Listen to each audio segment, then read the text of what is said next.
lo que avanzábamos. En Paraguay no solamente existen votantes fantasmas. De acuerdo al registro que posee el Ministerio de Educación y Cultura, también existen alumnos fantasmas. Serían aproximadamente unos 150.000, de acuerdo al reporte oficial. ¿Por qué lo hacen? Aparentemente para seguir funcionando como institución, ya que de lo contrario tendrían pocos alumnos.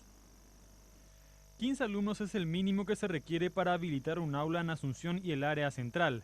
Si una institución no llega a este número, el Ministerio de Educación y Ciencias lo cierra o fusiona con otros cursos en las instituciones aledañas.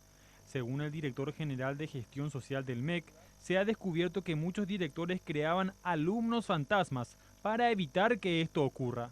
Siempre fue te voy a decir, una jugada de la gente de inflar sus alumnos.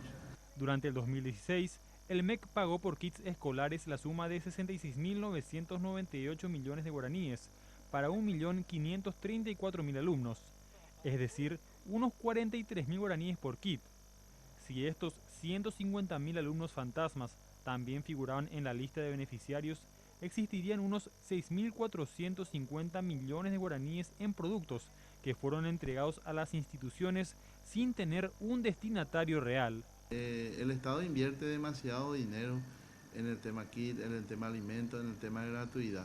Y eso con el RUE vamos a poder disminuir bastante y vamos a ver los beneficios para otros. Que se le está sacando a todo el pueblo para darle a unos pocos, pero también inflados. O sea, vamos a tratar de reducir eso. Solo el año pasado el MEC entregó almuerzo escolar para unos 35.000 alumnos. Tras una verificación y constatar la existencia de los fantasmas, el número se redujo a 29.000. Además, Leonardo Aldana mencionó que gracias a una mejor distribución en los colegios, donde solo la primaria recibía este beneficio, ahora el alimento se distribuye a todos los alumnos.